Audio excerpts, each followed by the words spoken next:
அன்பான நண்பர்களுக்கும் காதலுக்குரிய கலைஞர்களுக்கும் என்னுடைய பணிவான வணக்கம். அன்பின் வழியது உயர்நிலை. ரொம்ப அழகாக இருக்குது அந்த சென்டென்ஸே. இந்த படம் என்னன்னு ரொம்ப சுருக்கமாக சொல்கிற ஒரு விஷயம். இந்த உலகத்தில் விலை கொடுத்தாலும் கிடைக்காத ஒரே ஒரு விஷயம் அன்பு மட்டும்தான். இப்போ இந்த மேடைக்கு நாங்கள் எல்லாம் வரோம்னா மீரா கதிரன் அவர்கள் மேலே நாங்கள் வச்சுருக்கிற மிகப்பெரிய ஒரு அன்பு. நாங்கள் யாரும் பேசணுன்னு அவசியமே இல்லை, இங்கே வந்து சேர்ந்துட்டாலே போதும். நான் நிறைய விஷயத்த பாக்யராஜ் சார்ட்டு காப்பி அடிச்சிருக்கேன். முதல்ல நம்மளை பேச கூப்பிட்டா என்ன பேசுறதுன்னு யோசித்தேன். அதில் பாக்யராஜ் சார் ஒரு லீடு கொடுத்துருக்காரு. இங்கே சினிமாவை சுவாசிக்கிறவங்க டெஃபினட்டாக ரொம்ப ரொம்ப கம்மி. அதில் ஒருத்தர் இயக்குனர் ராம். நான் மீரா கதிரவன் சொல்லுவேன்னு வச்சிங்களா. அவர் மிஸ்டர் ராம் ஒரு மாதம் 1.5 மாதத்துக்கு முன்னாடி எனக்கு ஒரு ஃபோன் பண்ணி, ஹபீபின்னு ஒரு படம் இருக்குது, நீங்கள் மிஸ் பண்ணவே கூடாது, அவசியம் பார்க்கணும். இந்த மாதிரி கொஞ்சம் கலைஞர்கள் இருக்காங்க. சில பேர் இந்த மாதிரி ஒரு நல்ல படத்தை பார்த்தோம்னா அந்த படத்தை எப்படியாவது சேர்க்கறதுக்கு நம்மளால் முடிஞ்ச ஒரு சின்ன உதவியாவது செய்ய முடியுமோ அப்படின்னு நம்ம எல்லாருமே அதில் முயற்சி பண்ணுவோம். மீரா கதிரவன் அந்த மாதிரி நல்ல படங்களை மட்டுமே எடுக்கிறதுங்கிறது அவருடைய தீவிரமான ஒரு முயற்சி. அதுக்காக நிறைய கடுமையான கஷ்டங்கள் இருக்கும். நேற்று கூட ஒரு லஞ்ச் மீட்டிங்கில் நான் பேசிகிட்டு இருக்கும்போது என்னோடய நண்பர் ஒருத்தர் என்ன பெருமையாக சொன்னார், இவருக்கு இந்த மாதிரி ஒரு வியாதி இருக்குது, வேறு மாதிரி ஏதாவது வித்தியாசமாக படங்கள் பண்ணணும்னு சொல்லி தான் இவர் மாட்டிக்கிட்டார். இல்லாட்டி கமர்ஷியலாக படம் பண்ண ஆரம்பிச்சிருந்தார். அவர் நிறைய வசதியை வச்சுருப்பார், நிறைய காசு வச்சுருப்பாருன்னு. சில பேருக்கு என்ன தோணுதோ, அந்த நம்ம சினிமாவுக்கு காசு சம்பாதிக்கிறதுக்கு, பணம் சம்பாதிக்கிறத மீறி இந்த கலையை கொண்டு அழகாக சேர்க்கறதுக்கான நம்மளால் முடிஞ்ச ஒரு சின்ன முயற்சி. அதை தொடர்ந்து மீரா கதிரவன் ரொம்ப அழகாக பண்ணிகிட்டு இருக்காரு. தொடர்ந்து இந்த படத்தில் கூட பார்த்தீங்கன்னா கேமரா முன்னாடி நடிகர்கள் நடித்த மாதிரியே இருக்காது. அந்த வீட்டுக்குள்ளே நம்ம கொண்டு போய் கேமரா வச்ச மாதிரி, அல்ல அந்த ஊருக்குள்ளே நம்ம கொண்டு போய் கேமரா வச்ச மாதிரியான ஒரு தோற்றம். அவ்வளவு இயல்பான ஒரு படம். இந்த அன்பை பற்றி நான் சொல்லும்போது, இன்றைக்கி சாயங்காலம் நடந்த ஒரு நிகழ்ச்சி, தயாரிப்பாளர் ராஜன் அவர்கள் தற்கொலை பண்ணிகிட்டு இருக்காருன்னு ஒரு கேள்விப்பட்டு மனசு ரொம்ப ஒழுங்கி போச்சு. தேனப்பன்ட்ட கேட்டேன், என்ன சார் அவருக்கு ப்ராப்ளம்னு. அவர் சொன்னார், அவருக்கு வசதியெலாம் நிறைய இருக்குங்க, அவர் தனியாக ஒரு ரூமில் மட்டுமே இருப்பார், அவர் வீட்டுக்கெல்லாம் போகிறதில்லைன்னு. ஒரு குறிப்பிட்ட வயசுக்கு அப்புறம் என்ன தேவைன்னா அன்பான ஒரு பரிமாற்றம் வேணும். யாருக்கிட்டையாவது அன்பாக 4 வார்த்தை பேசுகிறதுக்கான ஒரு வாய்ப்பு இருந்ததுன்னு வச்சுங்களேன், நிச்சயமாக அவர் இந்த முடிவுக்கு வந்திருக்க மாட்டார். இன்றைக்கி சோஷியல் மீடியாவில் இருக்கிற பிரச்சனைகள் ஒவ்வொருத்தரையும் நெருக்கி தள்ளி தற்கொலை பண்ணிக்கிற அளவுக்கு கொண்டு போய் தூண்டி விட்டுடுது. அப்படி இருக்க நேரத்தில் ஒருத்தருக்கு ஒருத்தர் அன்பு காட்டுறது ரொம்ப அவசியமான ஒரு விஷயம். இன்று மாலை கூட எனக்கு அது நல்லா ஃபீல் பண்ண முடிஞ்சுது. அப்படி நம்மளே கலைஞர்கள் எல்லாரும் சேர்ந்து ஒரு அன்பு காட்டுறதா மீரா கதிரவனுடைய இந்த படம் வெற்றி அடையணுங்கிறது அவர் இன்னும் தொடர்ந்து நல்ல படங்கள் பண்ணுறதுக்கான ஒரு நல்ல வாய்ப்பை ஏற்படுத்தி கொடுக்கும்.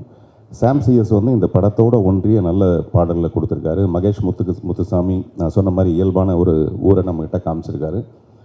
கஸ்தூர்ராஜா அவர்கள்கிட்ட நான் எதிர்பார்க்கவே இல்லை. நான் அவருக்கு ஒரு பெரிய நன்றி கடன் பட்டிருக்கேன். 1000ல் ஒருவன் ஒரு படம் எனக்கு கிடைச்சதுக்கான ரொம்ப முக்கியமான ரீசன் மிஸ்டர் கஸ்தூரிராஜா. எப்போயுமே ஒரு படத்தை நான் அக்செப்ட் பண்ணிக்கும் போது நிறைய அதில் ஏதாவது முரண்கள் இருக்கும், பிரச்சனைகள் இருக்கும். அது எல்லாத்தையும் சரி பண்ணி அந்த படத்தில் என்னை நடிக்க வச்சதுக்காக நான் நிறைய அவருக்கு நன்றி கடன் பட்டிருக்கேன். இந்த படத்தில் ரொம்ப ரொம்ப இயல்பாக தன் மனைவி கிட்ட எப்படி நடிப்பாரோ அந்த மாதிரி ரொம்ப இயல்பாக நடிச்சிருக்காரு இந்த படத்தில். பாருங்கள் எவ்வளோ அர்த்த புஷ்டியாக சிரிக்கிறாங்க பாருங்கள். கொஞ்சம் கூட மிகையாகவே இல்லைங்க, அவ்வளோ யதார்த்தமாக இருக்குது நடிப்பு. இதை விட வேறு என்ன உதாரணம் சொல்கிறதுன்னு எனக்கு தெரியல. ஸோ எல்லாமே ரொம்ப சிறப்பாக இருந்தது. இன்னும் நிறைய பேர் இந்த படத்தை பற்றி பேச போகிறாங்க. அதுக்கிடையில் எங்கள் வீட்டு பிள்ளை, நம்ம ஊர் பிள்ளை போய் எங்கேயாவது பெருசாக சாதிச்சா நம்ம எப்படி பெருமைப்பட்டுக்குவோமோ அந்த மாதிரி நம்மளுடைய மாண்புமிகு தமிழக முதல்வர் திரு விஜய் அவர்களுக்காக நம்ம இங்கேருந்தே ஒரு வாழ்த்து சொல்லணும்னு ஆசைப்பட்றேன். என்ன காரணம்னா, அது ஒரு ஒன்-மேன் ஷோ. தனிப்பட்ட ஒரு மனிதராக அவருக்கு அவ்வளோ பெரிய பக்கபலங்கள் எதுவுமே இல்லாமல், அவர் மேலே யாருக்குமே நம்பிக்கை இல்லாமல், ஒரு தனி மனிதனுடைய நம்பிக்கை ஜெயிச்சு இன்றைக்கி இவ்வளோ தூரம் அவர் வரும்போது நான் வரவேற்றேன் அவரை. ஒரு கேரியரோட உச்சத்தில் இருக்க ஒரு மனுஷன் 200 கோடியை விட்டுட்டு இங்கே வராருன்னா பாராட்டணும்னு சொன்னேன். அதை பற்றி நான் நிறைய எதிர்க்கறதுக்கெலாம் இருந்தது.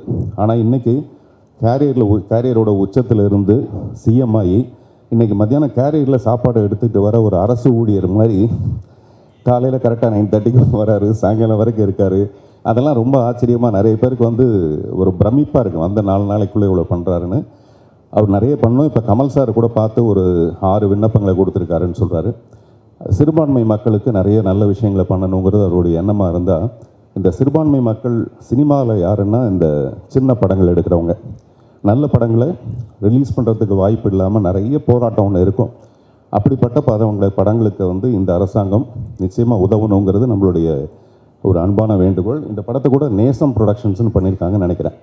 நேசத்தை ப்ரொடியூஸ் பண்ணுறது தான் ரொம்ப கஷ்டம். நேசம் ப்ரொடக்ஷன்ஸ் வந்து இந்த படத்தை பண்ணுறதுங்கிறது இந்த படத்தோட கருத்துக்கு ரொம்ப சரியான ஒரு விஷயம் நினைக்கிறேன். மீரா கதிரவனுக்கு மீண்டும் ஒரு முறை என்னுடைய அன்பான வாழ்த்துக்களும் பாராட்டுக்களும். நன்றி. இறைவனுக்கு நன்றி. ரொம்ப ஒரு அற்புதமான ஒரு தருணம். இப்படி ஒரு படத்தை எடுத்து இந்த இடத்துக்கு கொண்டு வந்து நிறுத்துறது எவ்வளவு கடினமான ஒரு வேலைன்னு எனக்கு தெரியும். இங்கே இவ்வளவு பேர் கூடியிருக்கிறது மீராவுக்காக. நண்பா, காத்திருந்த காலமெல்லாம் ஒரு முடிவுக்கு வந்துருச்சுன்னு நினைக்கிறேன். இந்த படம் ஒரு மிகப்பெரிய வெற்றியை உங்களுக்கு கொடுக்கும், இறைவன் ஆசீர்வாதத்தில். ஏன்னா மீராவோட முதல் படத்துலேருந்து பயணப்பட்டுக்கிட்டே இருக்கேன். ஒவ்வொரு படைப்புலையும் ஏதோ ஒன்று நடந்துடும், ஏதோ ஒரு மேஜிக் நடந்துடும், நண்பன் ஜெயிச்சிருவான் அப்படின்னு சொல்லி ஆசைப்பட்டுக்கிட்டே இருக்கிறேன். இந்த படத்தில் அந்த ஆசை நிறைவேறிடும் அப்படின்ற ஒரு நம்பிக்கை வந்திருக்கு. ரொம்ப மகிழ்ச்சி. இறைவனுக்கு நன்றி. ஒரு உணர்வுபூர்வமான ஒரு படைப்பை பார்த்த மாதிரி இருந்தது. ஏன்னா படம் நான் பார்க்கல, 2-3 முறை கூப்பிட்டாங்க, நான் இங்கே இல்லை. இந்த ட்ரெய்லர்ஸ் பார்த்ததில், அந்த சாங் பார்த்ததுலேயே ரொம்ப ஒரு ஆழமான ஒரு அன்பை போதிக்கக்கூடிய ஒரு படைப்பாக தெரியுது. மீரா கதிரவன் இயக்குனர், சாம் சிஎஸ் இசை, படத்தோட பேர் ஹபீபி. சந்தோஷமாக இருக்குது. ஒரு பெரிய தேசிய ஒருமைப்பாடு படைப்பிலே இருக்குது. இப்போது இந்த சமூகத்துக்கு தேவையான ஒரு படைப்பு அப்படின்னு நான் நினைக்கிறேன். என் தம்பி சாம் சிஎஸோட இப்போ ஒரு படம் ஒர்க் பண்ணிகிட்ருக்கேன். அப்படி ஒரு வேலைக்காரனை பார்க்கவே முடியாது. உனக்கு என்ன வேணும் அப்படின்னு கேட்டு என் முன்னாடியே இசையமைத்த ஒரு இயக்குனர். தம்பி வாழ்க, இன்னும் நிறைய கதவுகள் உங்களுக்காக காத்துட்ருக்கு. வாழ்த்துக்கள். அப்புறம் எங்கள் ஐயா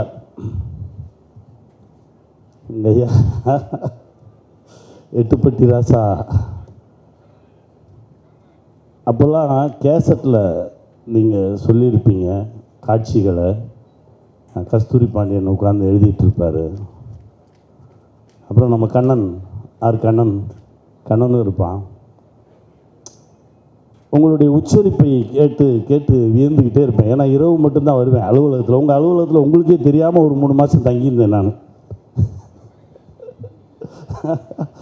ஒவ்வொரு நாள் இரவும் நீங்கள் சொல்கிற அந்த காட்சிகளை கேட்டு அப்போ தான் சொல்லுவான் பாண்டியன், இந்த மாதிரி 100 கேசட் இருக்கு எங்கள் டேரக்டர்கிட்ட, அத்தனை கதை வச்சுருக்காரு தெரியுமா அப்படின்னு சொல்லுவான். அந்த ஏற்ற இறக்கங்கள், நீங்கள் கோவமாக பேசுகிறது, காதலோடு பேசுகிறது, அன்போடு பேசுகிறது, இது எல்லாத்தையுமே கேட்டு இவருக்குள்ளே இவ்வளோ ஆழமான ஒரு நடிகன் இருக்கானே நான் வியந்திருக்கேன். அதை இப்போ பார்க்குறதுக்கான ஒரு வாய்ப்பு. ரொம்ப சந்தோஷம். இப்போது உங்களை பார்த்தோன்னே தான் ஞாபகத்துக்கு இந்த ஆஃபீஸ் பாய் கோபின்னு ஒரு பையன். ஆத்தா வந்து காசு கொடுக்கும், அவன் சாப்பாடு வாங்கிட்டு வருவான். சாப்பாடும் கொடுத்துட்டு ஒரு 10 ரூபா கையிலையும் கொடுப்பான். போனேன் இப்போது ட்ரை பண்ணு, இங்கேயே சுற்றி வராத, இங்கே நிறைய பேர் இருக்காங்க, உனக்கு இங்கெல்லாம் வேலை கிடைக்காது அப்படின்னு சொல்லி அனுப்பிச்சி விடுவான். அதெல்லாம் நினைவுக்கு வந்தது. காலம் ரொம்ப நிறைய விஷயங்கள் நமக்கு கற்றுக் கொடுக்குன்னு சொல்லுவாங்க. ரொம்ப பக்கத்திலே தான் இருந்திருக்கோம். உங்களுக்குள்ளே இருந்த அந்த நடிகன் ரொம்ப ஆழமாக இந்த திரைப்படத்தில் வெளியே வந்திருக்கான் அப்படின்னு நான் நம்புகிறேன். ஒரு மிகப்பெரிய ஒரு வெற்றியை இந்த படம் தொடும். அதற்கு இறைவன் அருள் புரியட்டும். வாழ்வோம், வெல்வோம். ஒரு இசை வெளியீடு என்பது இசையமைப்பாளர் மற்றும் பாடலாசிரியருக்கான தினம். சாம் சிஎஸ் தன்னுடைய ஒவ்வொரு படத்திலும் தன்னை நிரூபித்துக் கொண்டே இருக்கிறார்.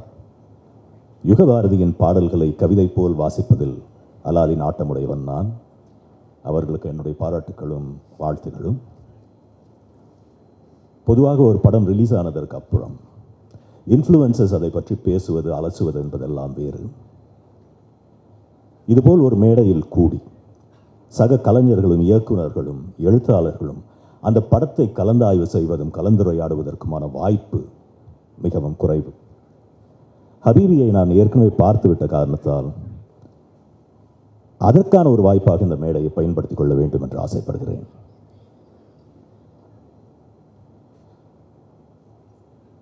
இந்திய சினிமாவின் வணிக கட்டமைப்பில் தொடர்ந்து ஏற்பட்டு கொண்டே வருகின்ற மாறுதல்களின் காரணமாக இயக்குனர்களும் கலைஞர்களும் தயாரிப்பாளர்களும் ஃபார்முலாக்களையும் ட்ரெண்டுகளையும் தொடர்ந்து ஓடக்கூடிய ஒரு அழுத்தத்திற்கு ஆளாகி கொண்டே இருக்கிறார்கள். ஆனால் இன்னொரு விதமான சினிமா உண்டு. அது நம் வாழ்வியலுக்கு மிக அணுக்கமாக இருக்கக்கூடிய சினிமா. நம் மனதை வருடக்கூடிய, தொடக்கூடிய, பாதிக்கக்கூடிய கதைகளை சுமந்து வரும் சினிமா என்பதை ஞாபகமூட்டுகின்ற ஒரு படம்தான் ஹபீபி.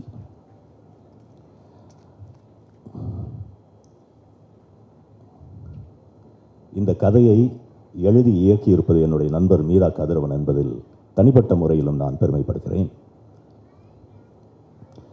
80களில் வாழ்வாதாரம் தேடி நாடு விட்டு நாடு செல்லக்கூடிய கட்டாயத்திற்கு ஆளாகும் ஆண்கள், அவர்களை பிரிந்து பிரிவாற்றாமையில் தவிக்கும் குடும்பத்தினர் மற்றும் மனைவிமார்கள், இயந்திரமயமாக்கலின் காரணமாக வாழ்வாதாரத்தை இழந்து தவிக்கும் கைத்தறி நெசவாளர்கள், கூட்டு குடும்பங்களின் சிதைவு, இவை யாவையும் கட்டி கோர்க்கின்ற அழகான உயிரோட்டமுள்ள ஒரு இளம் பிராயத்து காதல் கதை. இதுதான் ஹபீபி. That doesn't mean this is a dull, dreary, slow-moving film. It's a very entertaining film. ஒரு நல்ல படைப்பின் அடிப்படை தகுதி அதை என்டர்டெயின் செய்ய வேண்டும் என்பது. ஹபீபி is a very entertaining film. ஒரு படத்திற்கு பல பரிமாணங்கள் உண்டு. ஒரு நல்ல படைப்பு என்பது அப்படிதான் இருக்க வேண்டும். அதை ஒற்றை பரிமாணமாக சுருக்குவது என்பது அந்த படைப்பிற்கு நியாயமானதல்ல. இது முஸ்லிம் கதாபாத்திரங்களை மையமாக கொண்ட படமா என்றால் ஆம். இது முஸ்லீம் கதாபாத்திரங்கள், முஸ்லீம் மக்கள் பெருவாரியாக வாழக்கூடிய ஒரு ஊரை சார்ந்த பின்புலமாக கொண்டிருக்கக்கூடிய படமா என்றால் ஆம். ஆனால் இது முஸ்லீம் அல்லாதாருக்கு அந்நியமான படமா என்றால் நிச்சயம் இல்லை. இன்னும் சொல்ல போனால் ஹபீபியில் தெளிவான ஒரு தமிழ் அடையாளம் இருக்கிறது. தமிழ் சமூகத்தை சேர்ந்த அத்தனை பேரையும் தொடக்கூடிய, அத்தனை பேரும் உணர்ந்து கொள்ளக்கூடிய, ரிலேட் செய்யக்கூடிய பொதுவான அனுபவங்களை பேசுகின்ற ஒரு படம். ஒரு தமிழனால் தமிழர்களுக்காக தமிழில் எடுக்கப்பட்ட ஒரு படம். இந்த லோக்கல் லைஸ் யூனிவர்சல் என்பதால் இது மொழி கடந்தும் மாநிலம் கடந்தும் ஜெயிக்கக்கூடிய ஒரு படமாக இருக்கிறது. ஒரு கிராஃப்ட், ஒரு எழுத்தாளனாக மீரா கதிரவனின் கிராஃப்டை நான் ரசித்த இடங்கள் ஏராளம் உண்டு இந்த படத்தில். ஒரு குறிப்பிட்ட காட்சியை பற்றி பேச வேண்டும் என்று ஆசைப்படுகிறேன். கூட்டு குடும்பத்தில் ஒரு பெரும் சண்டை. எல்லோரும் ஒருவரை ஒருவர் ஏசிக்கொண்டும் பேசிக்கொண்டும் இருக்கிறார்கள். அப்பொழுது உணவு கேட்டு ஒரு வறியவர் வாசல் வந்து குரல் கொடுக்கிறார். கஸ்தூரி ராஜா சார் மிக பிரமாதமாக நடித்திருக்கக்கூடிய ஒரு காட்சி அது. இந்த சண்டைக்கு நடுவில் அப்படி ஒரு இடைச்சல்கள் தேவையா என்றால் தேவை இல்லைதான். ஆனால் அந்த மனிதர் வந்து ஐயா உணவு வேண்டும் என்று கேட்கும் பொழுது சண்டையை நிறுத்திவிட்டு கஸ்தூரி ராஜா சார் அவர்கள் சொல்வார்கள், ஐயா இன்று உணவு கொடுக்கக்கூடிய நிலையில் நாங்கள் இல்லை, எங்களை மன்னித்துக் கொள்ளுங்கள் என்று சொல்வார். இன்றைக்கு அந்த ஊரில் அப்படிப்பட்ட ஒரு பழக்க வழக்கம் இருக்கிறதா இல்லையா என்பதெல்லாம் எனக்கு தெரியாது. ஆனால் ஒரு வாழ்வியலை, ஒரு பண்பாட்டை இந்த படம் ஆவணப்படுத்தி இருக்கிறது. ஒரு காலகட்டத்தின் ஆவணமாக ஒரு நல்ல படம் இருக்க வேண்டும். அதற்கான தகுதி இந்த படத்திற்கு உண்டு. இது மாதிரி நிறைய தருணங்கள் இந்த படத்தில் உண்டு.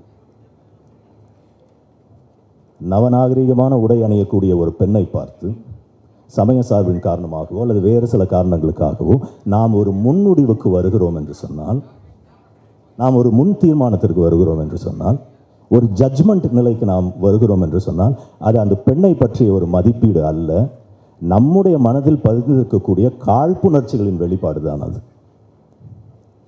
அதே மாதிரி தான் ஹிஜாப் அணிந்திருக்கக்கூடிய ஒரு பெண்ணை பார்த்து நாம் ஒரு முன்முடிவுக்கு வருவதும். இதில் ஒரு அழகான பெண் கதாபாத்திரத்தை உருவாக்கி இருக்கிறார் மீரா கதிரவன். ஹிஜாப் அணிந்த ஒரு பெண் முற்போக்கு பேசுகிறார், முற்போக்கு தலைவர்களை மேற்கோள் காட்டுகிறார். தன்னுடைய உட்பியோடு ஒரு ரெஸ்டாரண்ட்டுக்கு செல்கிறார். அந்த ஆண் மெனு கார்டை வாங்கி பார்த்துவிட்டு தனக்கு வேண்டியவற்றை ஆர்டர் செய்துவிட்டு கார்டை திருப்பி கொடுத்து விடுகிறான். இந்த பெண் அந்த கார்டை வாங்கி தனக்கு வேண்டிய உணவுகளை தெள்ளத் தெளிவாக அழுத்தம் திருத்தமாக சொல்லி ஆர்டர் செய்கிறார். இது மாதிரி சின்ன விஷயம் முதற்கொண்டு அடிப்படையான வாழ்வியல் விஷயங்கள் வரைக்கும் தன் சார்ந்த எல்லாவற்றிலும் தானே முடிவெடுக்கின்ற ஒரு அறிவுத்திறம் படைத்த ஒரு பெண்ணாக அந்த கதாபாத்திரத்தை உருவாக்கியிருக்கிறோம். I'm proud of you Meera. என்னவோ தெரியவில்லை, எனக்கு இயக்குனர் தாமிராவின் ஞாபகம் வந்து கொண்டே இருக்கிறது. என்னோடு நெருங்கி பழகியவர், என்னை ஒரு நடிகனாக ஆக்கி பார்த்துவிட வேண்டும் என்பதில் பெரிய நாட்டமுடையவர். தன் வாழ்நாள் எல்லாம் நல்ல கதைகளை தாங்குகின்ற சினிமாவை படைக்க வேண்டும் என்று ஆசைப்பட்டவர். மீரா கதிரவனும் அது போன்ற ஒரு படைப்பாளி தான்.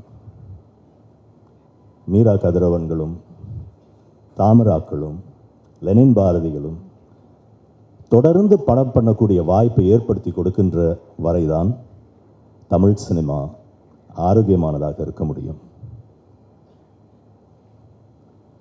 இந்த படத்தை ஆதரிக்க வேண்டியது தமிழர்கள் அனைவருடைய கடமையாகும். சமுத்திரகனி சார் கஸ்தூரி ராஜா சாரை பற்றி ஒரு வார்த்தை சொன்னார். நான் கஸ்தூரி ராஜா சாரின் உதவியாளன், அவரிடம் பாடம் பயின்றவன். நிறைய நினைவுகள் இருக்கின்றன அவரை பற்றி நான் பேசுவதற்கும் சிலாகிப்பதற்கும். ஒரே ஒரு விஷயத்தை மட்டும் சொல்லிக்கொண்டு விடைபெற ஆசைப்படுகிறேன். சமுத்திரகனி சார் சொன்னார், தொடர்ந்து கதைகள் எழுதி கொண்டே இருப்பார் என்று. அதை நான் நேரடியாக பார்த்தவன். ஒரு ரெக்கார்டரை கையில் வைத்துக் கொள்வார், தொடர்ந்து அதில் தன்னுடைய எண்ணங்களையும் சிந்தனை ஓட்டங்களையும் கதைகளையும் பதிவு செய்து கொண்டே இருப்பார். இதை அருகிலிருந்து பார்க்கக்கூடிய வாய்ப்பை பெற்றவன் நான். அதை காட்டிலும் முக்கியமாக இசை மெட்டுகளை கோர்க்கக்கூடிய திறமை இயல்பாகவே கை கொண்ட இயக்குனர் அவர். அவர் வாயால் அவர் பாடி அவர் முணுமுணுத்து இசையை பதிவு செய்கின்ற, அதை கேட்கின்ற அனுபவத்தை பெற்றவன் நான். நாம் இன்று வரைக்கும் பாராட்டுகின்ற, இன்று வரைக்கும் சிலாகிக்கின்ற பல ஹிட் பாடல்கள் அவருடைய இசையில் வந்தவை. ராகுலை பற்றி ஒரு வார்த்தை. பொதுவாக ஒரு படம்